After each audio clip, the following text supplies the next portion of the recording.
What's up, man? Sorry I haven't been on much. Been playing this off camera, just other stuff going on.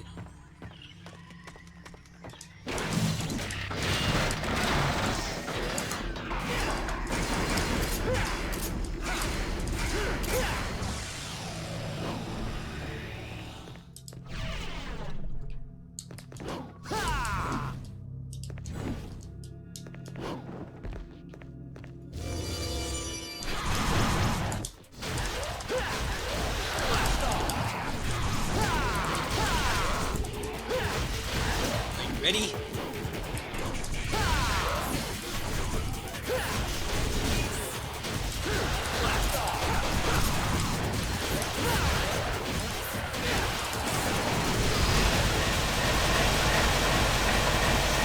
Silence.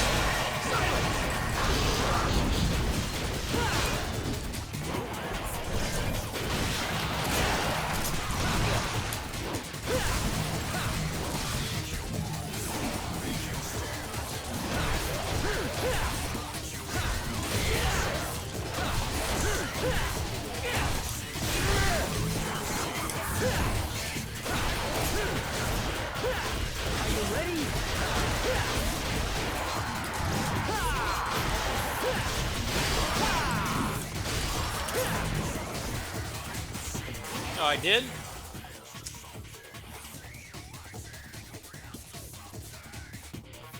Here it is. Forgot to change scenes. It's been like a week since I last streamed, so...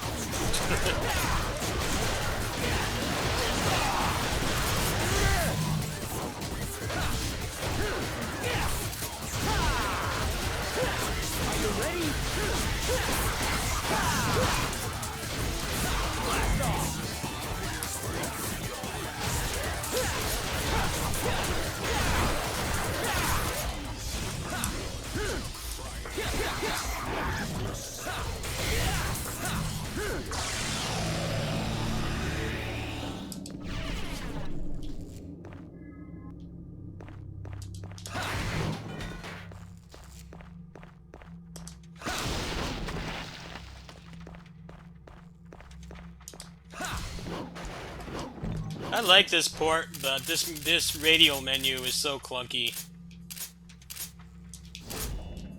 Like, switching to what you want mid-combo is, like, basically impossible. And I'm kind of disappointed with it, actually. I would have preferred just having a regular full custom in the game and just letting you choose what you want. I'm gonna try to do it right now. I'm gonna try to switch from Rebellion to Beowulf mid-combo. Blast off! Yeah, I can't do it. It's too clunky. Blast off! There's not enough time to do it unless you have like a third arm or something. PC version's still the best, but other than that, this is a good port. There are some bugs as well. I hope they'll fix. Who knows if they will. I mean, they left the Mega Man X Legacy Collection like perpetually messed up, so I don't have any faith that they'll fix it.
I mean, most of this stuff is already on the PC version. It's just the radial menu is not.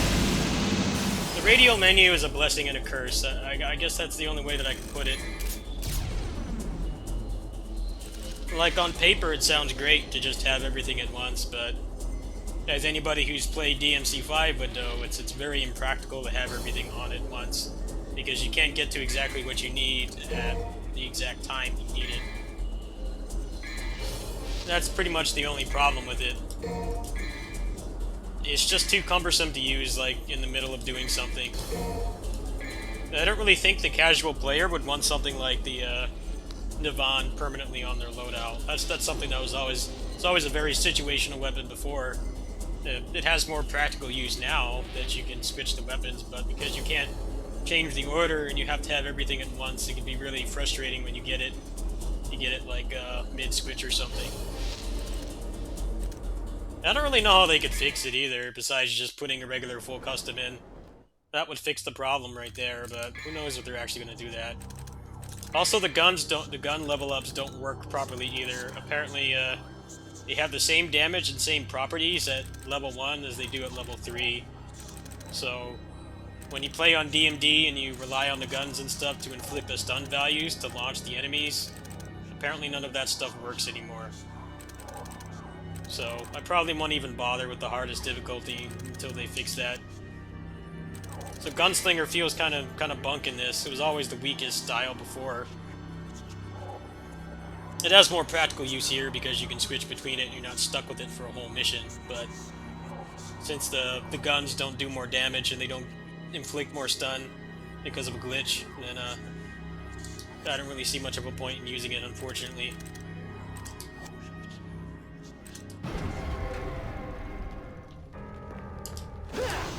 I looked at the credits for this. I think they only had like an 8-person team porting this.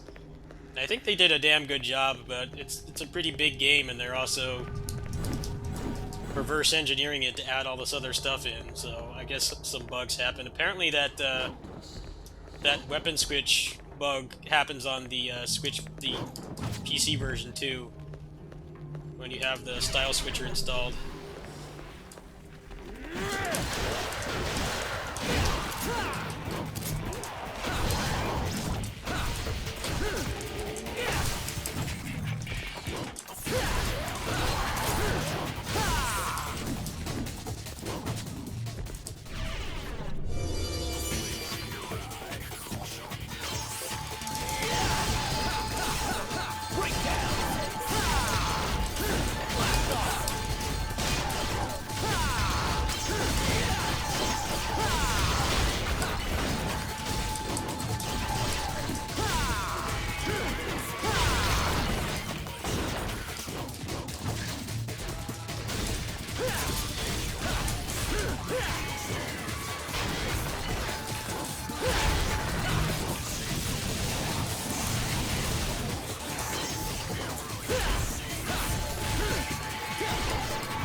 This song is so awful, but it's stuck in my head because of how much I played this game.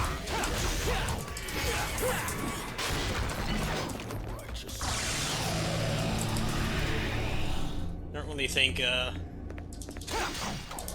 video games should have lyrics in their main battle themes because it starts to get really repetitive.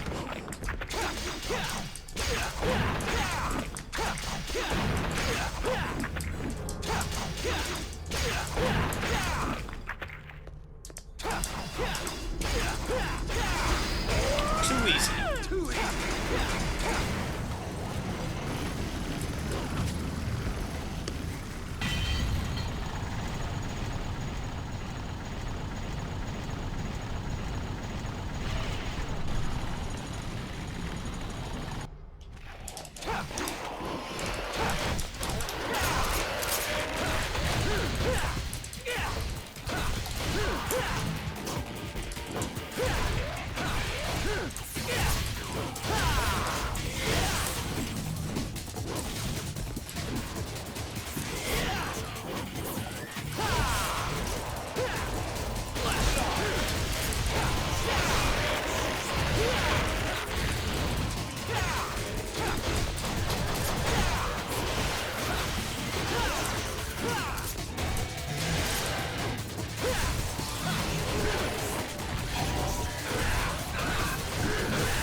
That is the eternal question. Why does the game have, like, perfectly functional netcode that not only has, like, no lag, it also works even when one person is modding the game and one isn't? Why do you have that in the game and not just have actual co-op? The asynchronous Dark Souls co-op thing, like, barely has any purpose. I mean, it just kind of exists to exist. But because it's in there, it was reverse engineered to give actual co-op. But it just begs the question of why can't Capcom do it themselves? When a bunch of fans in their spare time reverse engineered their netcode and made it work. I don't understand it myself.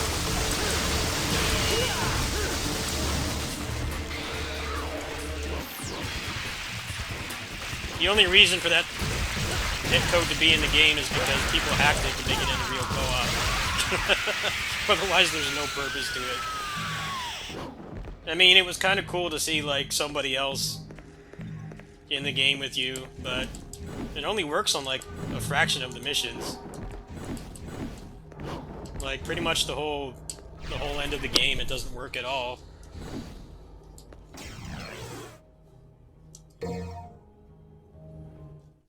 It's just a baffling decision overall. I will never understand the logic behind it. That game has better netcode than their fighting games, and you can't use it.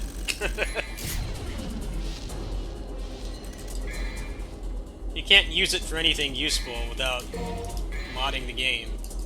I mean, on console, it's basically pointless.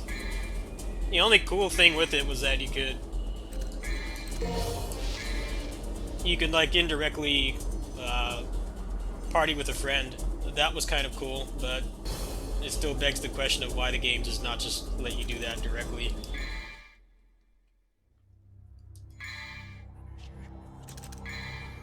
I feel like they're probably going to re-release the game for the PS5 because it's already a very good looking game and it scales up pretty good. I mean, I can run the game at 1440p, like 100 FPS.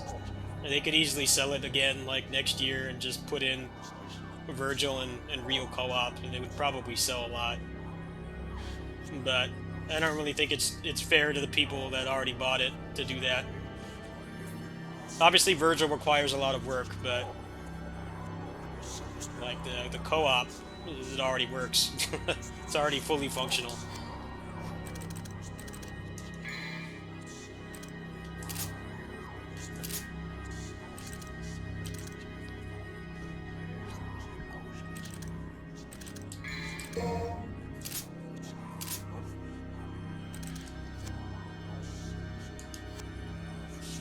No, they would have to give him a lot more moves. He's very janky. He's slow and janky. It's kind of just a novelty thing. It's like you can play as him, but he's not going to be anywhere near as fun as even playing as V. V feels like a half-finished character too, but playing as Virgil, from what I've seen, is just even worse. You have so few options and you're slow. It's like, just because you can do it doesn't mean it's something you should do. That's usually how modded characters are in games, though. It's like, yeah, somebody can take the existing animations and make them playable, but they won't have the design. They're not really intended to be played that way, so it gets boring fast.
Well done.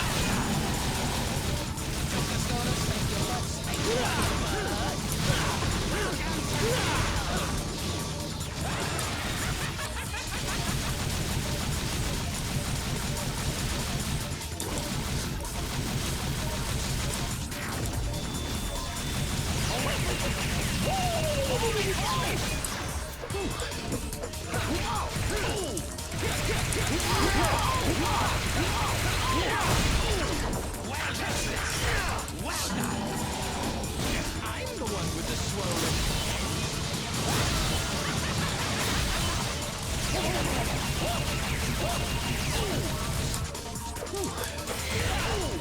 Catch this. Rising Dragon.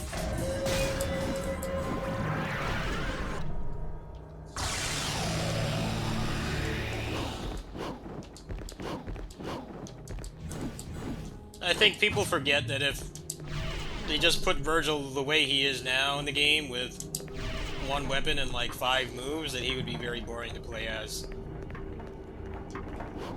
It is still kind of baffling that they haven't put him in yet, but at the same time, it will require a lot more work than people give him credit for.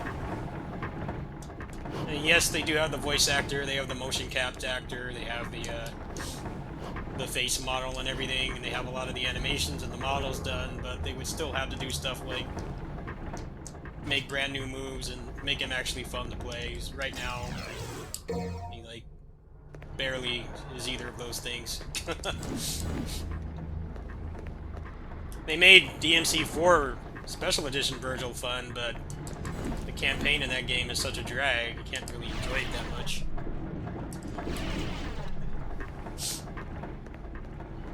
I like Virgil in this game, even though he's basically just a patchwork moveset. He just has all the stuff he has as a boss.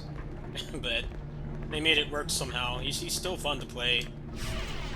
Not as mechanically advanced as the 4 version, but this game has a much better campaign. Nothing in this campaign overly pissed me off. Mission 15 is pretty bad, but you can still look up a walkthrough and you prevent yourself from getting lost.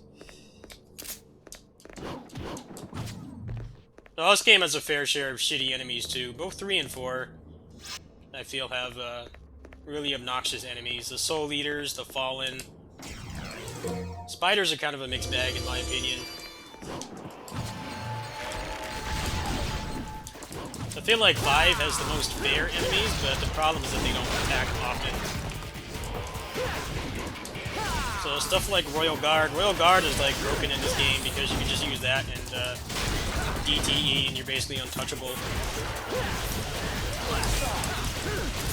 But in 5, Royal Guard loses a lot of its relevancy because the enemies rarely attack. I like how they, like, with 5, they tried to not make any overly annoying or unfair enemies, but they forgot to make them actually fight you.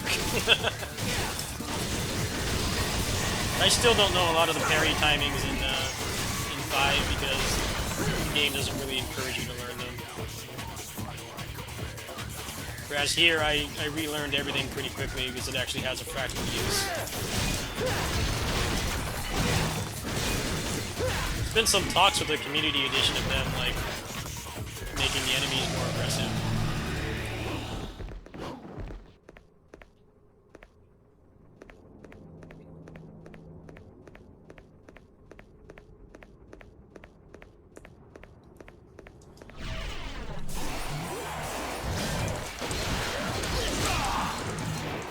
I feel like DMC5 is like the problem that everybody says Musou games have. The enemies don't fight back.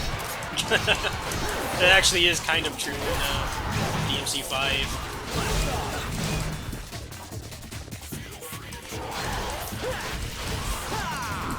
But on the other hand, a lot of the enemies are actually quite fun to fight. There aren't any that are overly annoying or obnoxious like this game. There's no real gimmick enemies and stuff.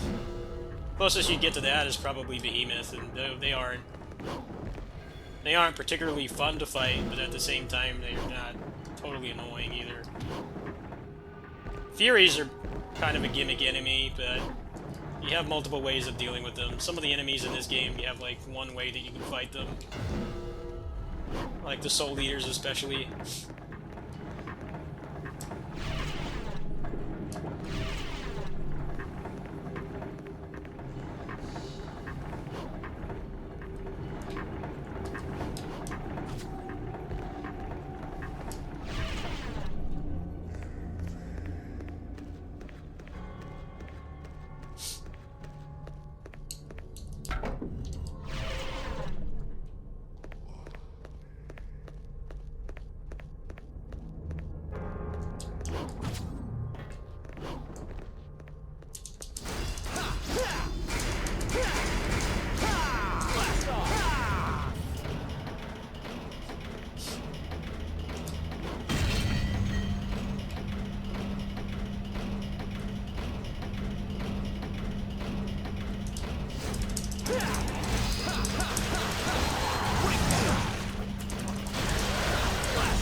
Digital Foundry did a video on this game today. They gave it a pretty good raving review, but obviously they don't play the game at a really high level, so none of the bugs and stuff were mentioned. I think the bugs are the biggest issue. Hello.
It's kind of sloppy, but considering it's my second playthrough in like 15 years, it wasn't bad. Oh, best rank. The game agrees that was pretty decent too. Cool.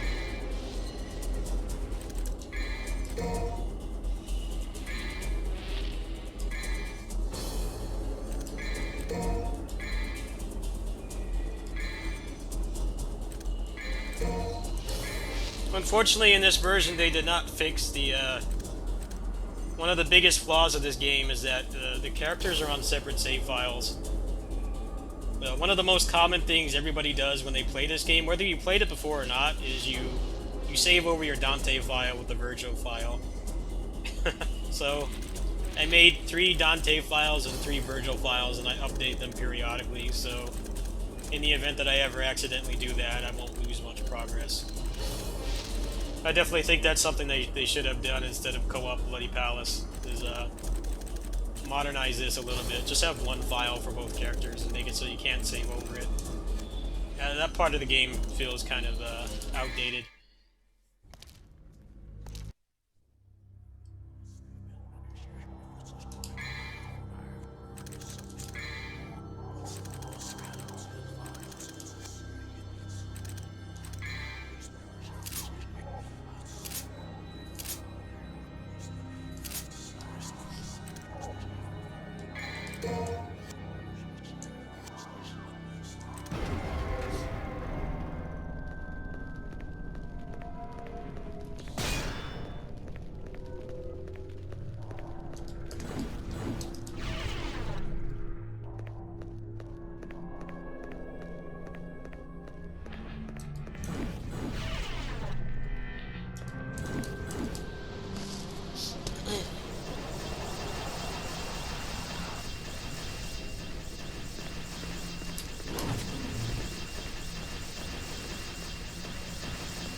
Are you ready? Come on! Are you ready? Ha! Ha! Ha!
I'm at the same part with him. That's going to be kind of repetitive to watch. Play a little BP. I think I'm either going to switch games or crash.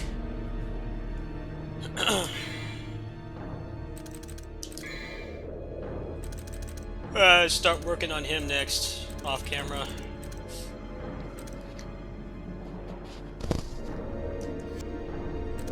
He honestly feels better to play in this in this version because he only has the 3 weapons, and it's not such a finger nightmare to play as him as it is with Dante. Dante was already hard to play as before, and now they made it worse. I really hope that they'll listen to people and add in the accessibility features they had from 5. I think this would be close to the perfect version of the game, but the bugs and the some of the stiffness with like switching styles and the radial menu just not being as good as it sounds on paper is what holds it back.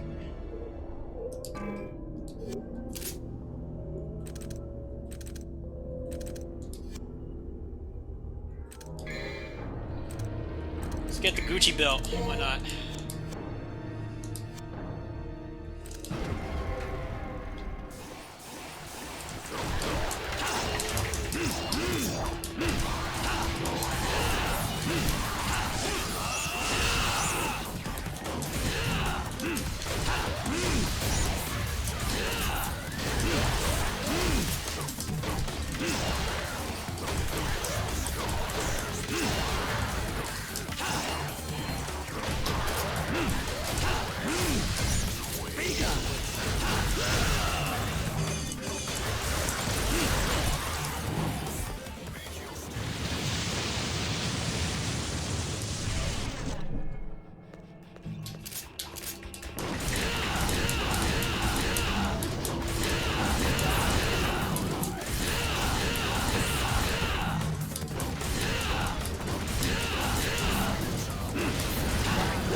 These are the enemies I'm glad are not 5. Enemies, they don't serve any purpose.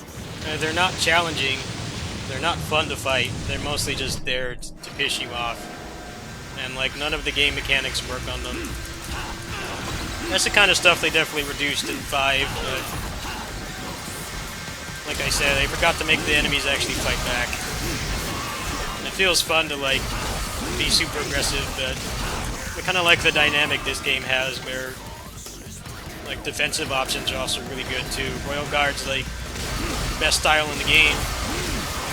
Once you get good at it, you can just use that in DTE and nothing can touch you. You don't really get anything like that in 5 at all.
Yeah, I don't know how they'll do it. I mean, it's obvious they're going to put him in the game at some point. And anytime they post anything on their Twitter accounts about DMC5 at all, even when they don't, there's always people asking for it. They know that there's a demand. I think they just kind of realize that they can't just put him in the game now and then like not have anything for when they re-release it, because it's pretty obvious they're probably going to put it out again on PS5. My only issue with them re-releasing it is that the game already runs at 60 FPS, so most they could do from like a performance standpoint is just make it run at a higher resolution. The game definitely does scale up pretty high, so unlike something like this, the resolution would make it look a lot better. And maybe they could make it run at like 100 FPS or something. Because I don't have a very powerful computer. I have a mid-range computer, and I can run that game at 60 locked, or about 80 to 100, depending on what's going on.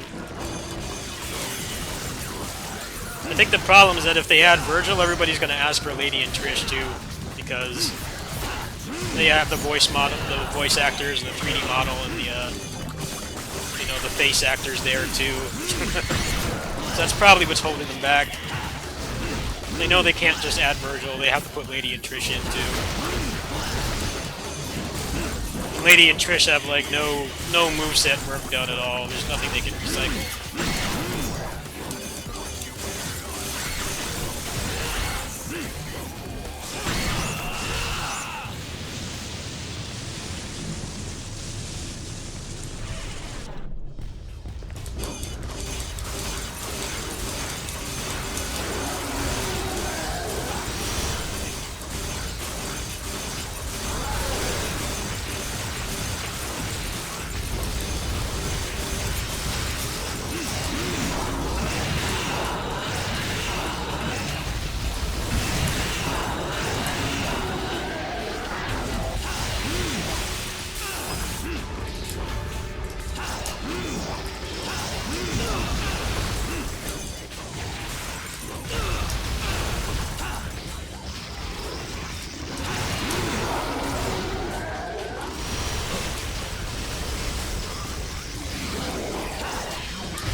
Playing like shit right now.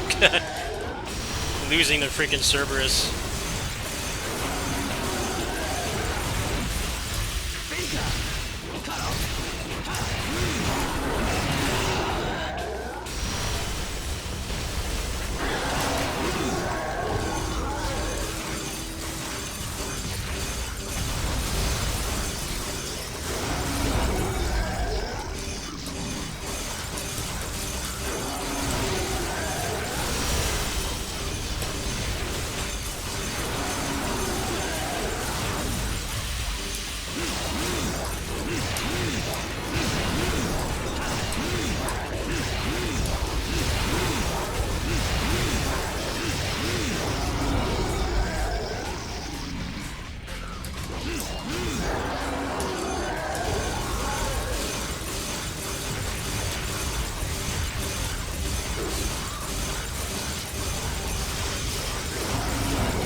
mind.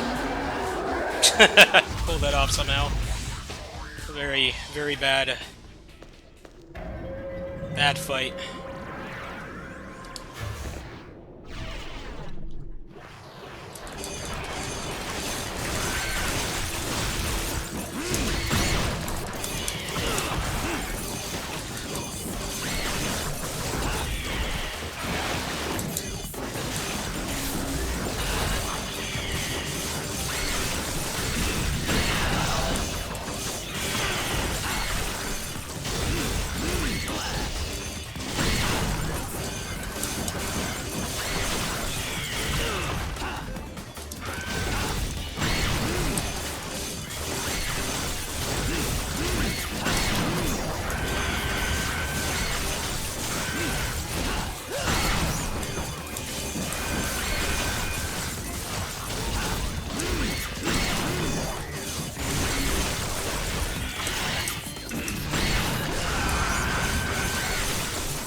Starfall is so broken in this game.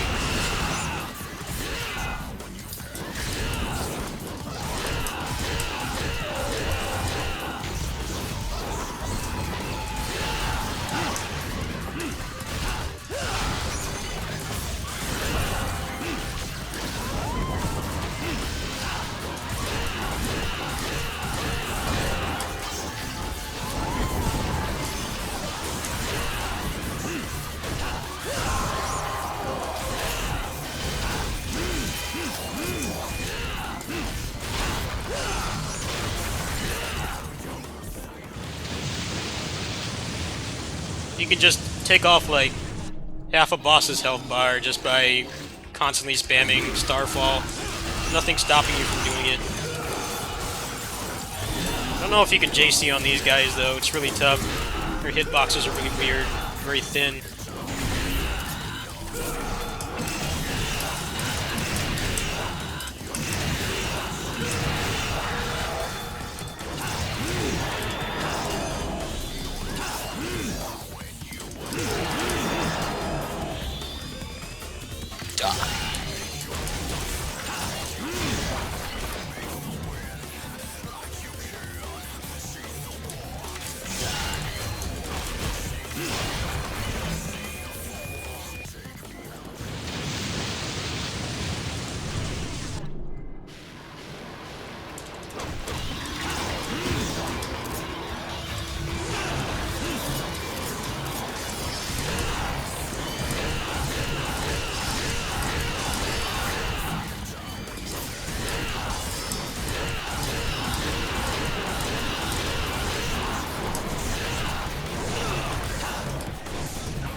Who designed these enemies? Who thought these were fun enemies?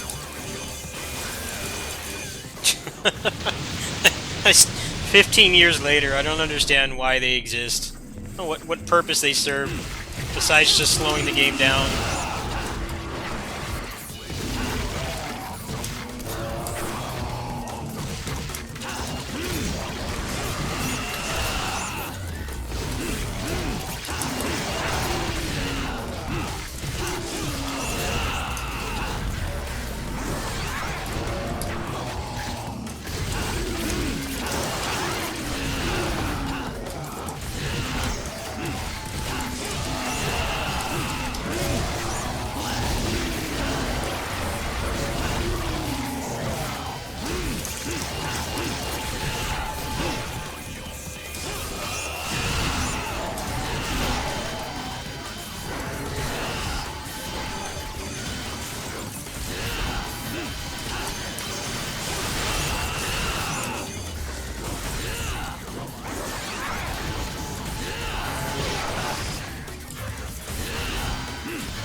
Spiders are really hard to JC off of, too, sometimes.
Oh, Vante!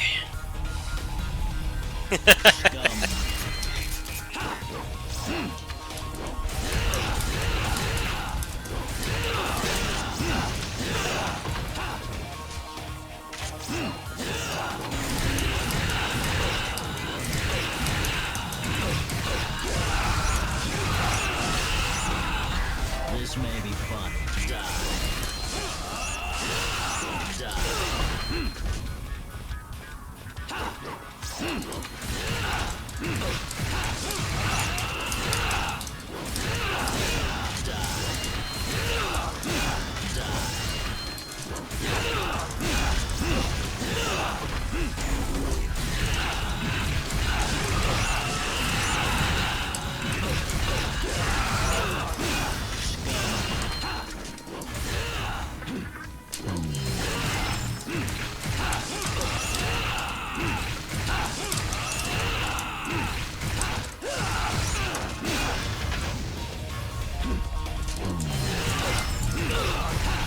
remember when they announced Special Edition, people were wondering if they were going to add a Dante fight for Virgil, and then it ended up just being Virgil in a red coat, and people called him Vante. That's a very, very ancient Devil May Cry meme. People got their hopes up that there was going to be like a full-fledged Dante fight. He was going to use all his styles and stuff, and they just palette swapped Virgil. We did get that fight in 4, but people got their hopes up too high.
The not going up 100 actually has a purpose. When you go up 1, you always get health, and when you go up 10, you get a white orb.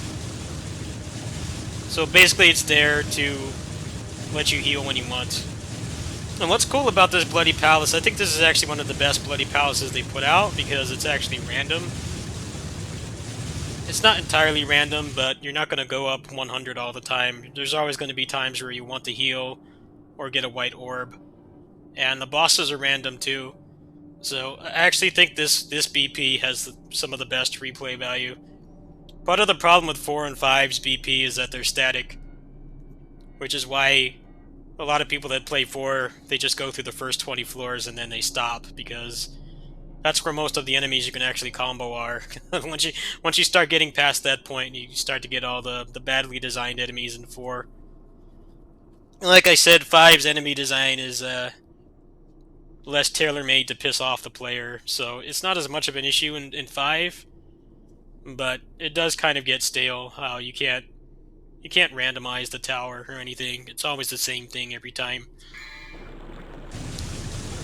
Kind of find it weird they've never gone back to the way it's done in this, where there's actually all these different layouts and the bosses you get are random. This helps to make it less repetitive. It gets old a lot later than the other ones. Every time you do the Bloody Palace, you know there's going to be like a couple floors that are just no fun, a total buzzkill. It's not as much of an issue here. Well, you have some direct control over it too. You can get heals exactly when you need them.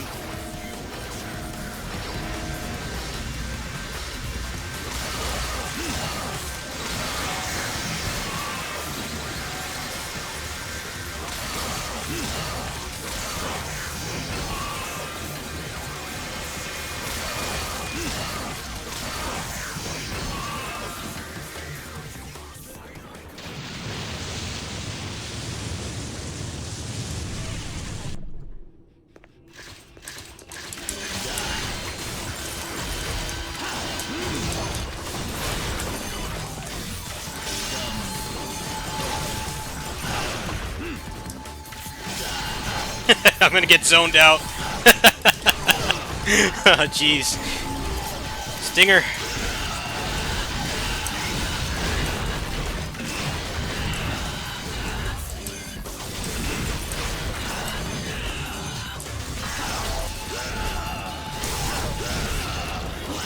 Blast.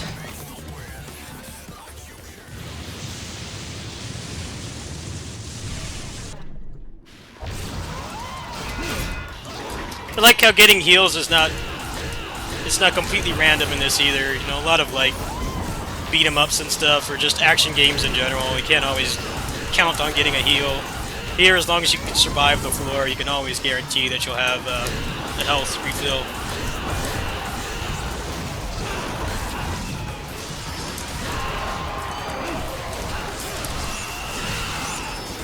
A lot of people consider this to be the best Bloody Palace.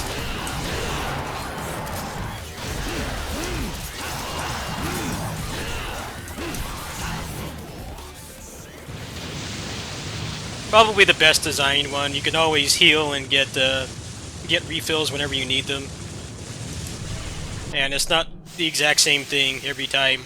There's always some random elements of it. Of course, sometimes you get floors like this, which are no fun, but it's better than just having the same 100 fights endlessly. Kind of keeps you on your toes. You can't just like prepare all the time.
You know, I don't remember. It's been so long since I've cleared this.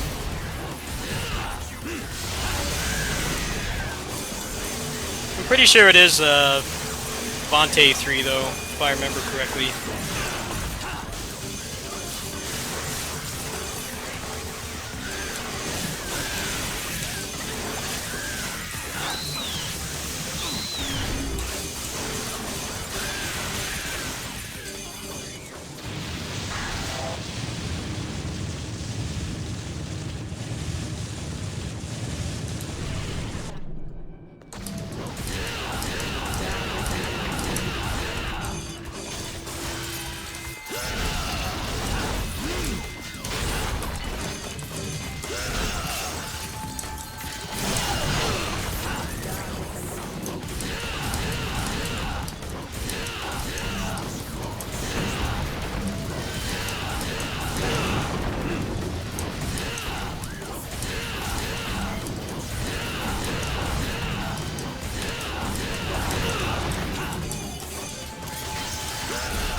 Hello.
That was DMC3, same game, just on a really fun platform to have it on, portable. Good port that it's got a lot of issues with some pretty fatal bugs I hope they'll fix. All the pros have said don't take this version seriously, which is kind of unfortunate because it has like the most features without using mods.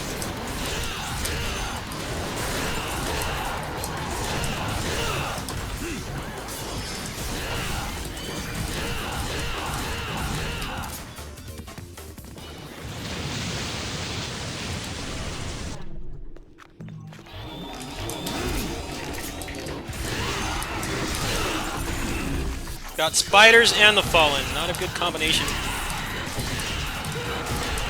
Spiders are so hard to JC Starfall. Probably gonna die here, actually. Not a good choice on my behalf.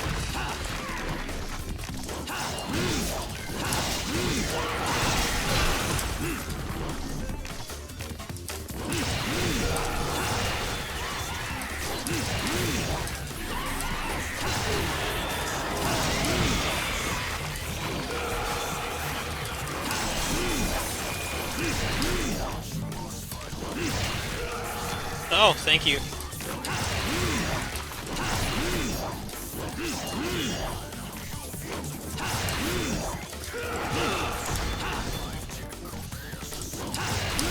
You have to like be right next to the Fallen to JC off them.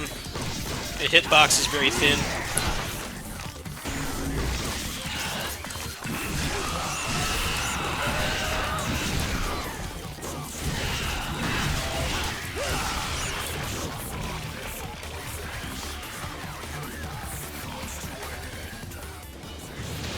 Okay, I'm trying to get another heal. Alright, it's just much more manageable.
Yeah, Season 3 looks like something actually interesting.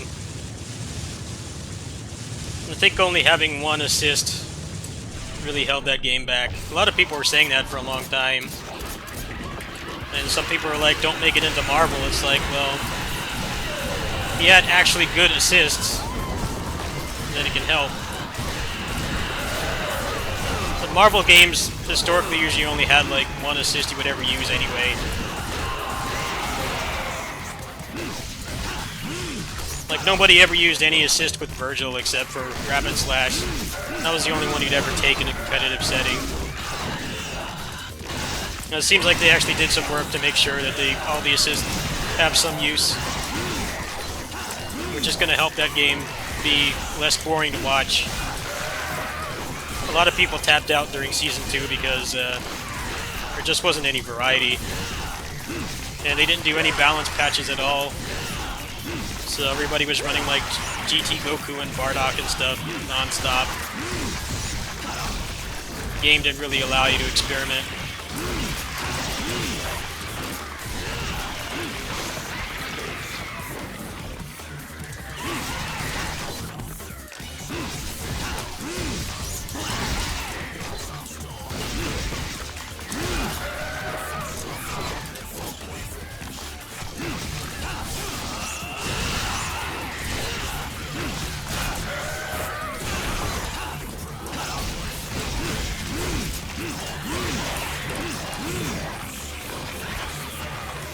Yeah, I got 5 JCs in a row. JC aerial raves on that last floor. I'm pretty proud of that. You have to do it really fast to not go above them.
No.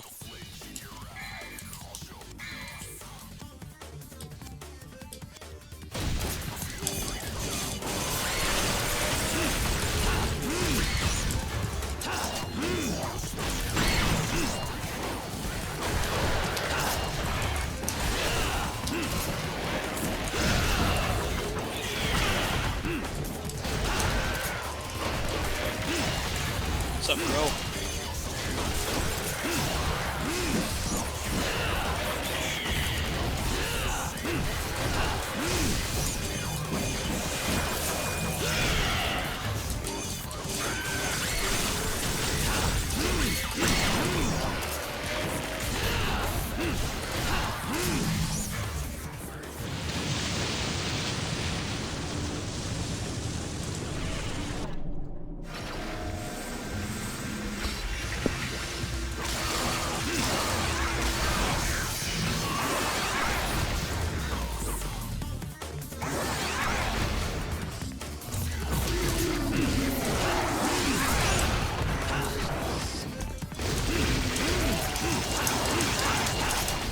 I got 4 that time.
shit.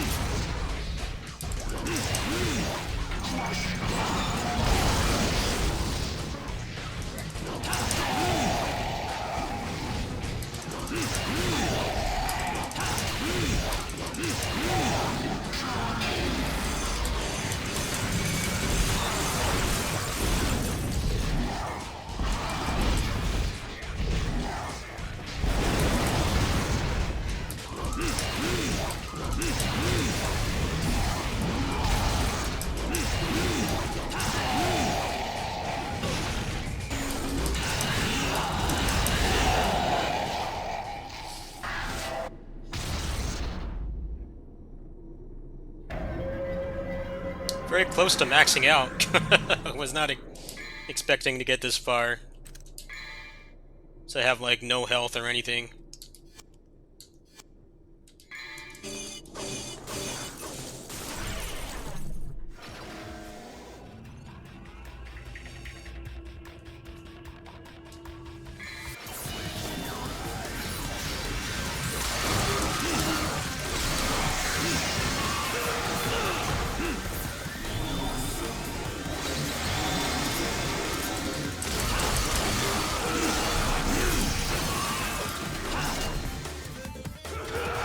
Oh man, 3 fallen.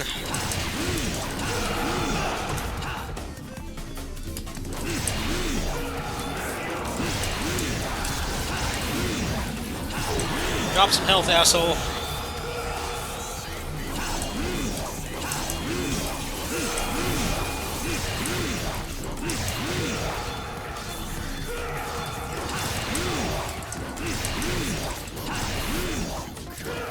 Ah, shit. There we go. Thank you.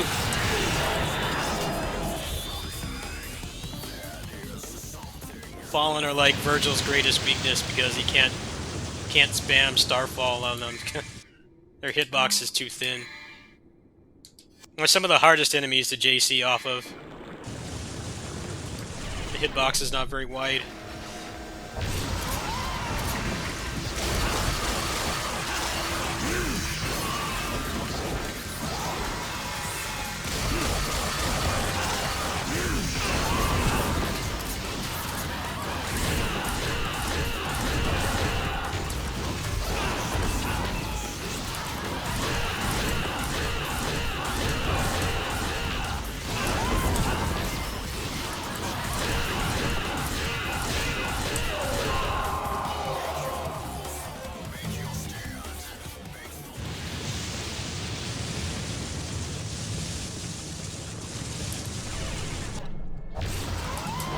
Another Vanguard.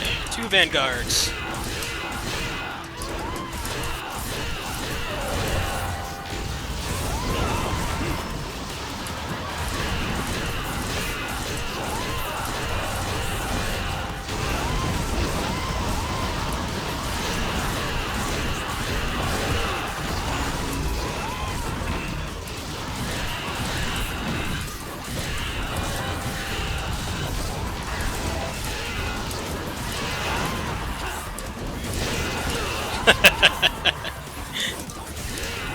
Three Vanguards. Can't JC fast enough to parry them all. One of them's gotta die soon. There goes one.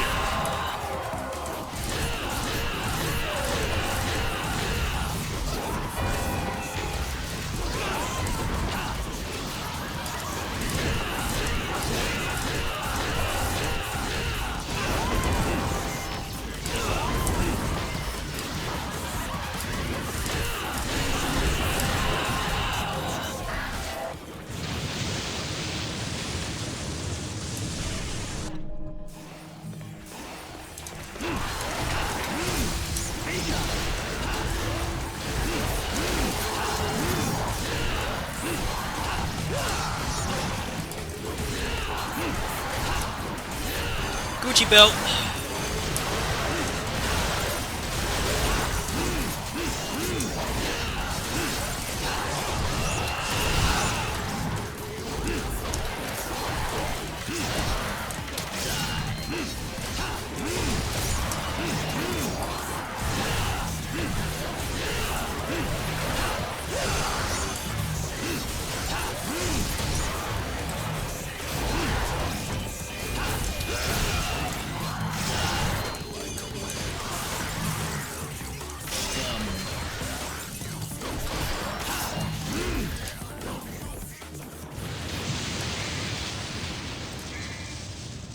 Well, I'm like 2,000 experience away. If I can max out the style, I'll be happy.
These enemies are so obnoxious.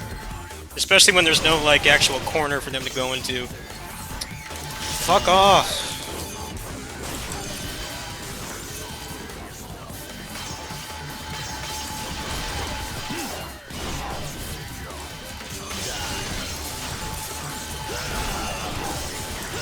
Die!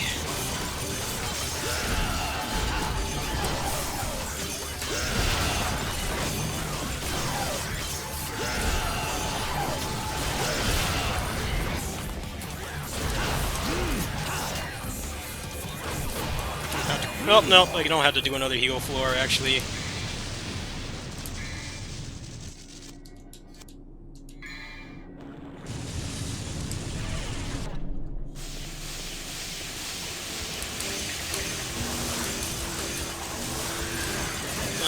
A whole floor of these guys. Come on, game, give me something fun to fight, not these things. These things are like the polar opposite of fun. Boring and frustrating.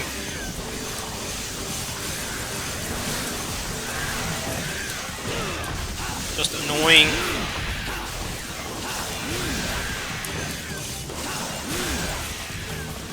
Should have removed Soul Eaters from this game. No one likes them.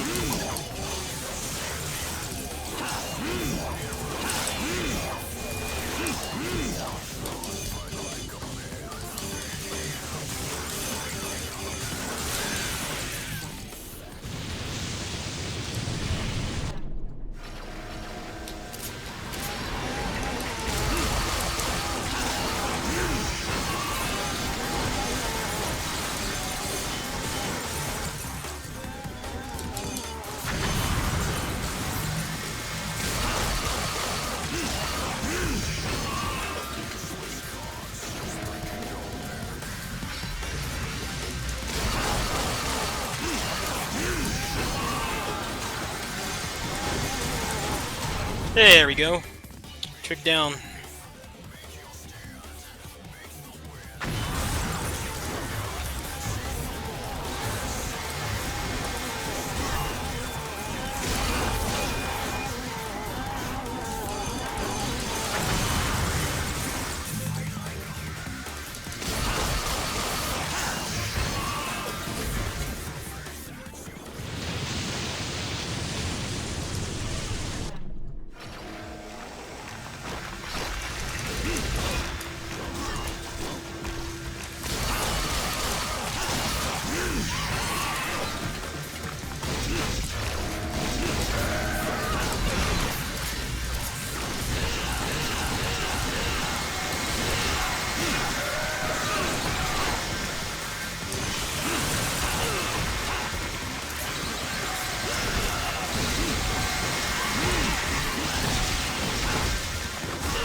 I'm gonna get zoned out.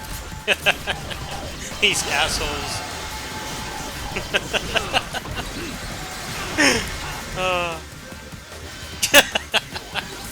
Get over here.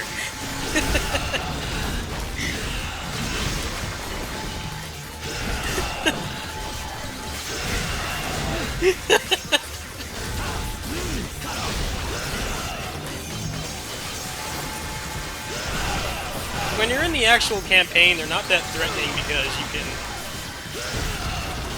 you can usually corner them. But since there's no actual corners here where they can get backed into, they can be a real pain in the ass sometimes. There's no limit to like how far they can run away.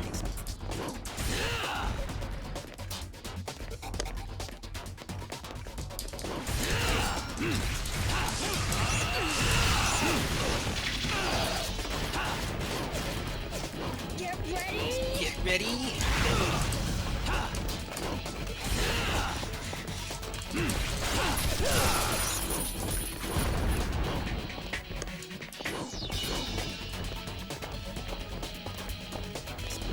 Get ready!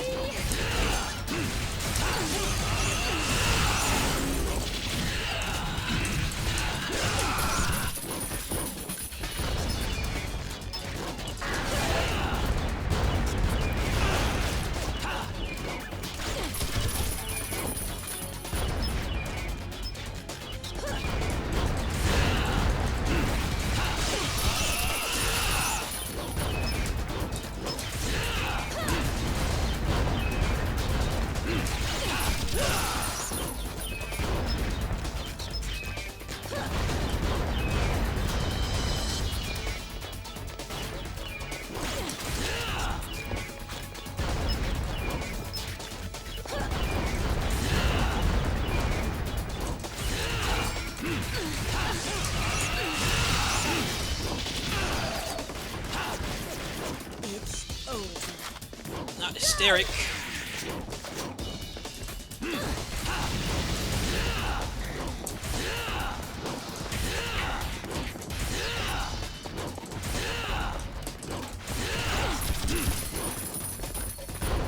Are you scared? Go!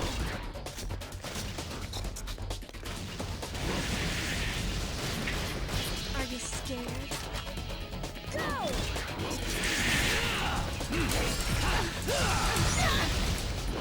Damn it!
I kind of want to stop playing. I hope it just gives me a real annoying floor. I already maxed out the style. I'm going to get a ton of money in the progress bonus. Probably just plow through the campaign now. The level of play is greatly deteriorating. I was expecting to die like 1,000 floors in.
I got Fallens and Vanguards. Maybe I'll be able to stop playing now.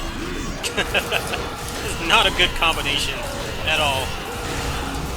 Hell Vanguard, 2 Fallens.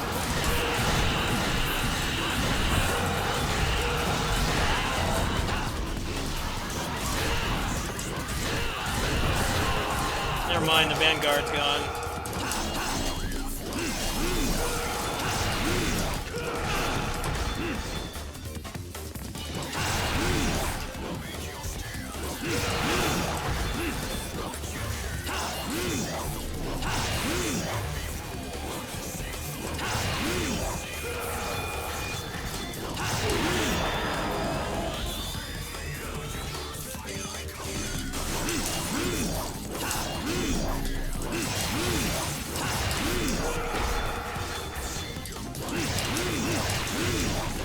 Actually got a JC off on them. That's crazy. Very hard to do.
I was not expecting it to turn red.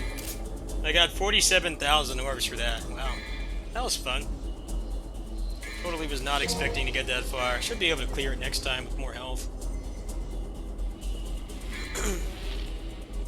I was expecting it to turn green.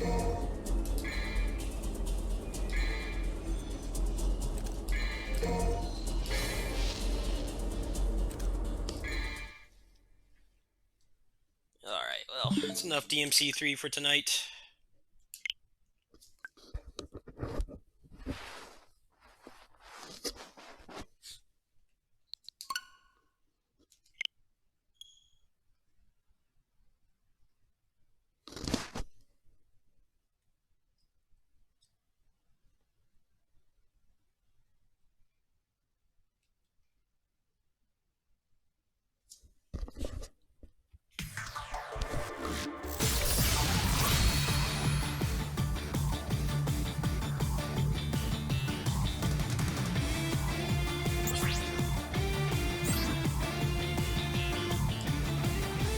I actually want to try something. I want to see how the casual mode works on this.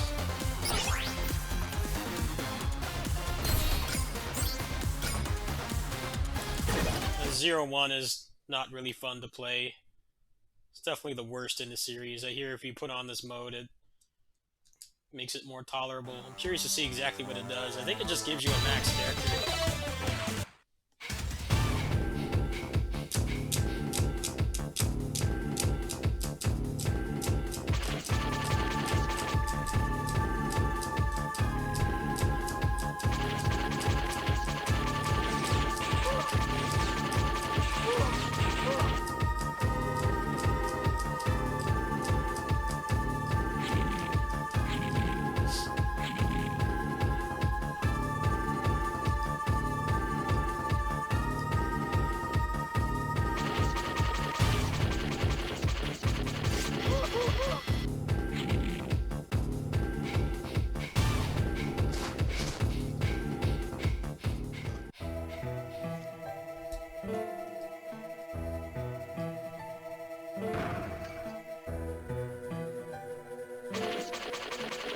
You'll take care of him, you're gonna die.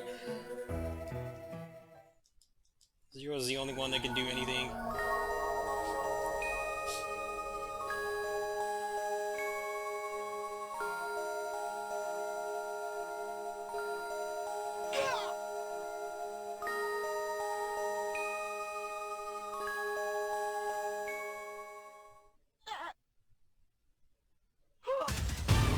Here come the Pantheons.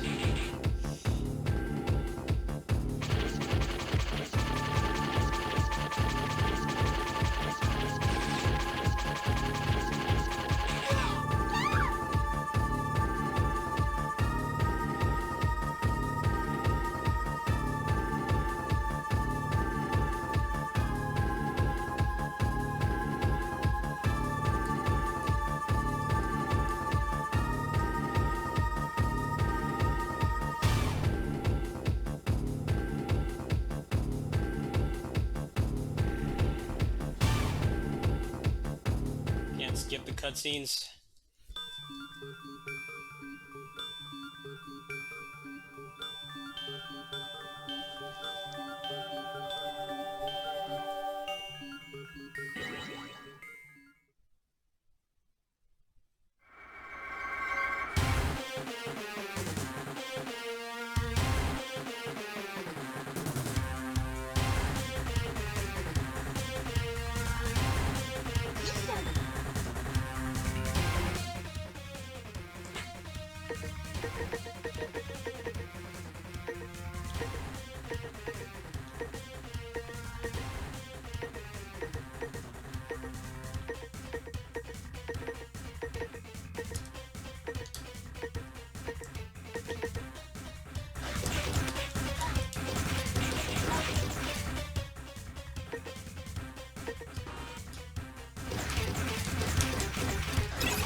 I can't charge the Buster. I have a maxed out character, but I can't charge the Buster.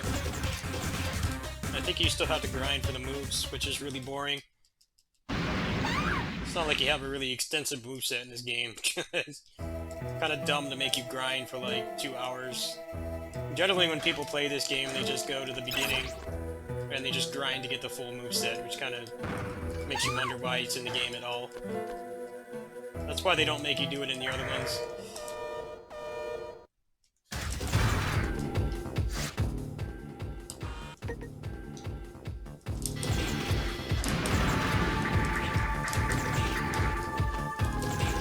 Why not have the sword?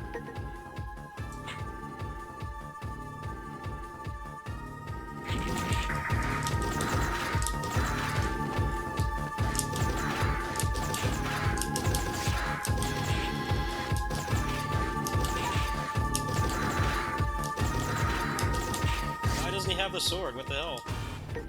I haven't played this in so long, I don't remember.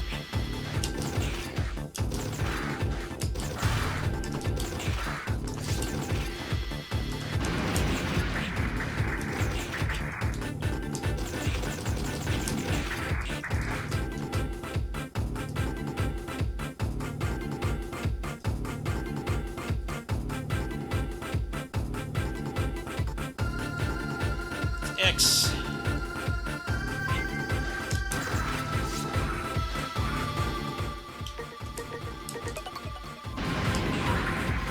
Oh no, you do get the full moveset.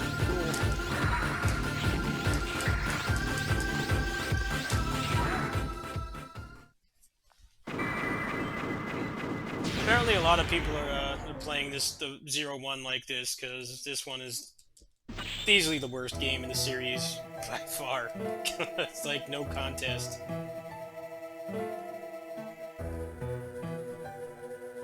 They didn't really know what they were doing with this game. They had like the core gameplay mechanics and stuff, but like the other design choices are very questionable.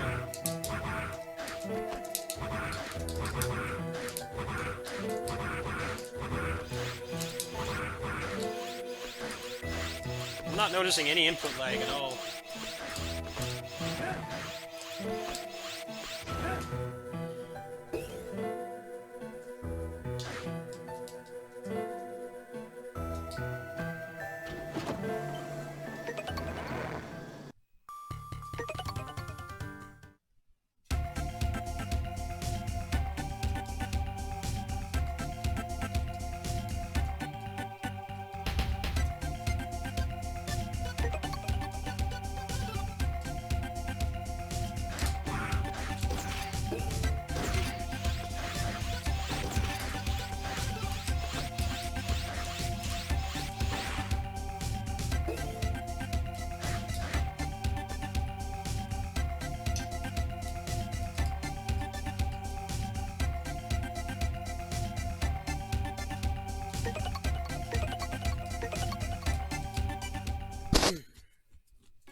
You hear this music a lot when you play this game because you need to grind to do anything.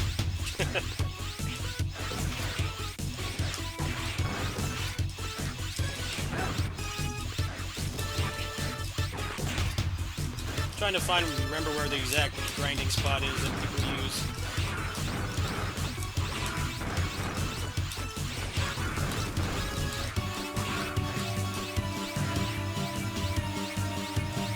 Right here. Yeah, I remember doing this a lot. Just sit there for like an hour. I don't know what they were thinking. You only have like 3 or 4 moves, and they had the audacity to make you grind for them. You can't even do like a 3-hit combo when you start that game. Very odd design. I'm surprised sequels even got made for Mega Man Zero. A lot of people didn't like it, I remember. I liked the story, but the gameplay itself, the design was not fun. I'm glad that it did get sequels. It ended up being one of the best Mega Man series, but the first one's definitely the worst one. The quality definitely it rose pretty consistently. I'd say 4 is not as good as 3, but 3 is such a good game. It's like one of the best Mega Man games ever made, so I can't really hold that against it.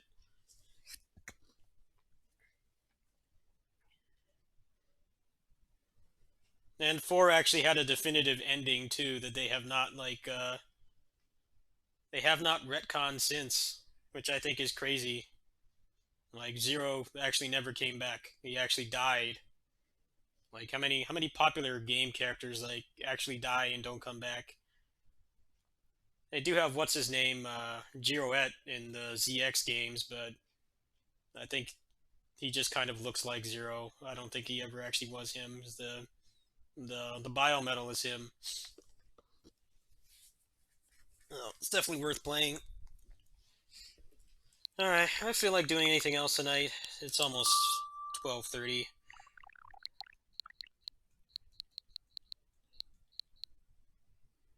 Yeah, they never retconned it and they never brought him back. I think that's why they added those casual scenario modes so that people can enjoy the story. The story is actually quite good, especially for a Mega Man game where the story is usually dumb or doesn't make any sense. Like things actually make sense. The characters have good motivations and stuff. And I think if they didn't add that mode, nobody would play Mega Man Zero One. It's really, I wouldn't call it a bad game. It's just not as good as the other ones. Every other game on the collection's pretty good. I'd say Zero One and ZX Advent are like probably the worst games on that collection. ZX Advent, I did beat that game, but I felt like it was too gimmicky. Like the transformations were pretty much mostly just used for solving puzzles. They're very functionally useless. Most of them are pretty useless for fighting.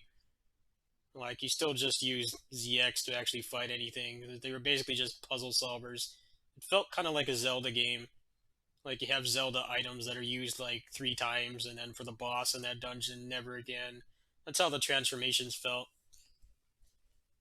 I never finished ZX. I didn't like the non-linear design. I never really got far in that game. I wanted to give it another chance, but I didn't really feel like they needed to make it non-linear. It didn't really add much of anything. The map didn't make any sense. Kind of just like padded out the game. They could have easily just kept it linear. It would have been more interesting. A lot of people didn't finish ZX. Again, not a bad game at all, but I feel like they changed things for the sake of changing them without actually putting any thought into whether they were actually worth it or not.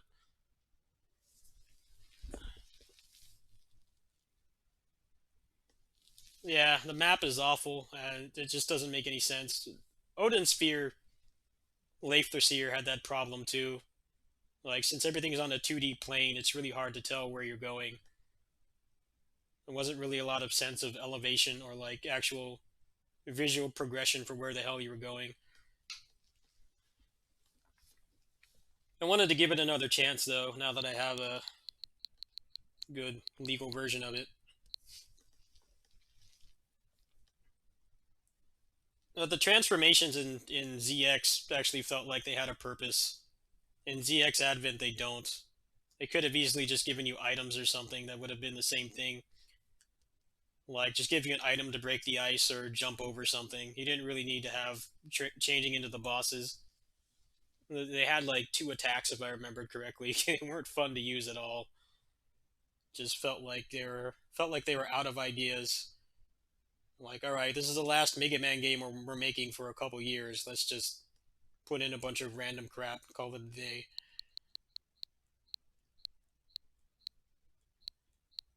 I think I'm gonna crash, actually. I'm getting kind of tired. I've been on for 2 hours. Actually put up something you guys might be interested in watching.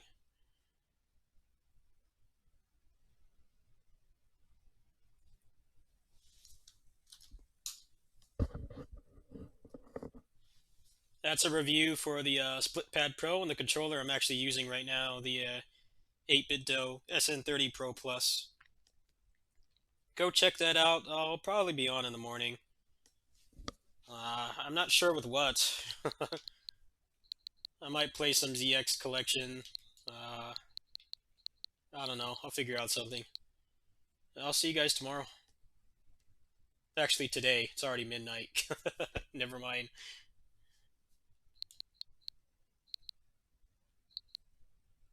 Actually, I want to check something. Give me a second. Give me a second to switch some cables.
I want to see if this works. I got this off my New Zealand account, but then I got busy. I was gone for a couple hours. I didn't get to play it. I wonder if it'll work with this account. Or is it gonna like kick me out or something? I don't know if I'm really gonna buy this game. I don't know if I'm down for more frustration. The last one really pissed me off. I hear this one's like better balanced. They already mentioned making the other difficulties not so stupid, so that's a plus.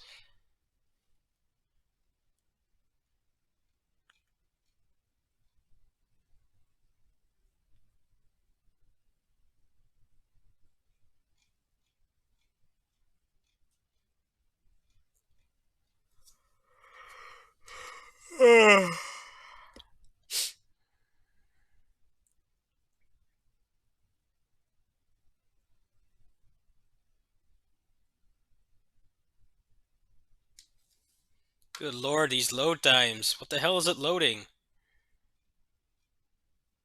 I'd be more interested in this if it was out on PC. I really don't want to play on PS4.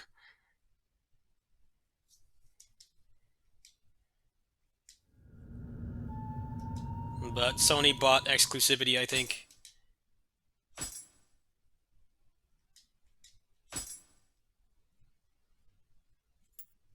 Why would you want 30 FPS?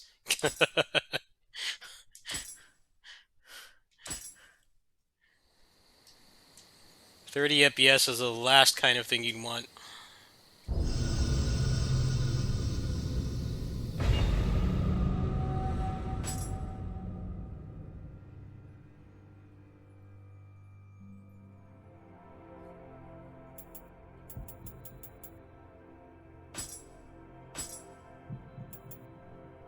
Oh, I don't give a shit about this. Let's make a random guy.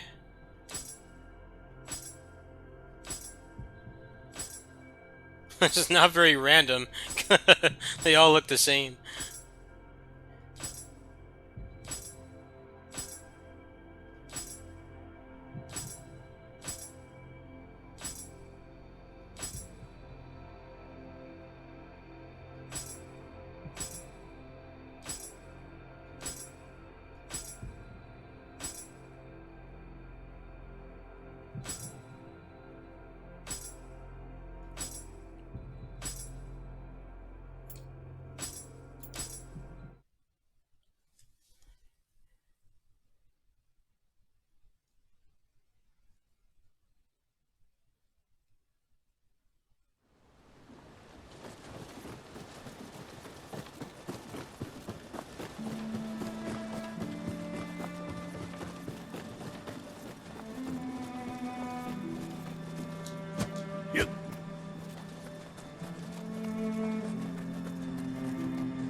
Alright, there's only one first choice, the Tonfas.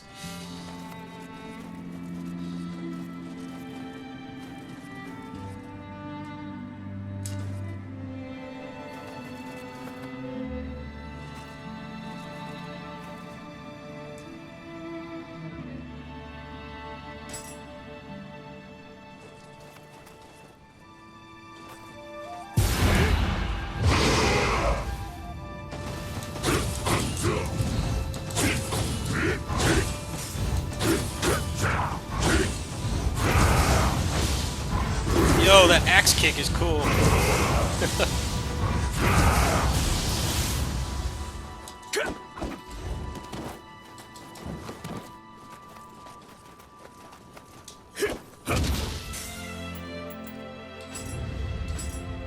Wonder if they added anything new.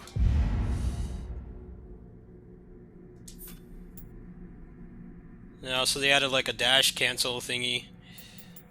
I don't think there's anything else new. A lot of this other stuff was in the first game. Alright, well, I'm gonna go to bed.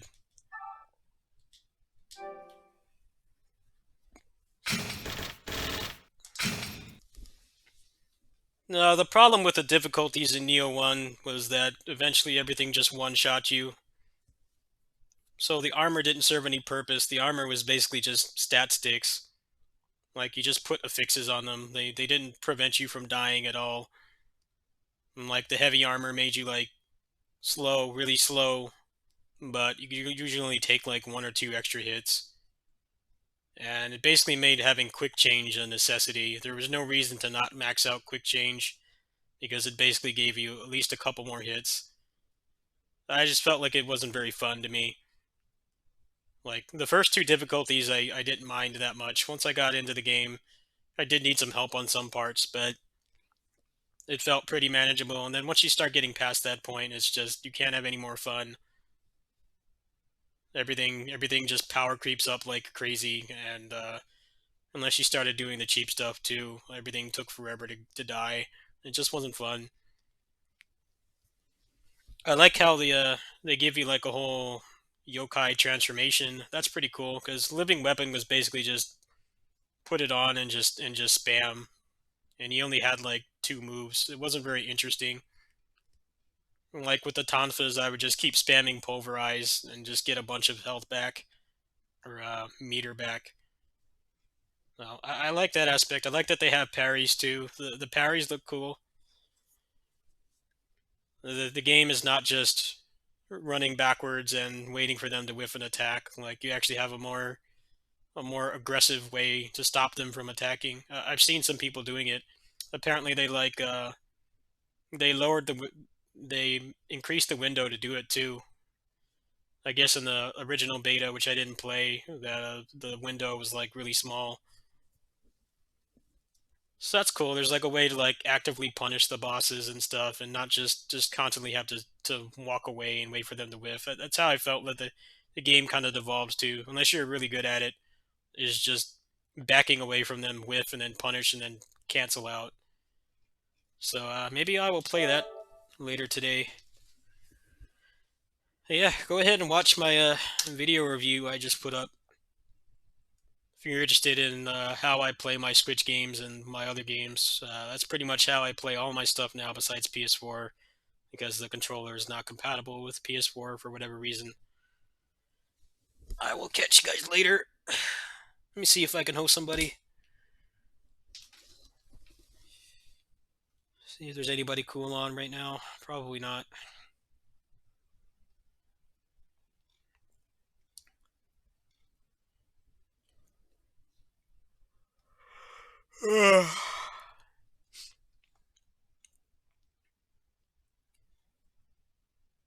Nah, it's pretty slim pickings right now. I'll catch you guys probably in the morning, before or after lunch.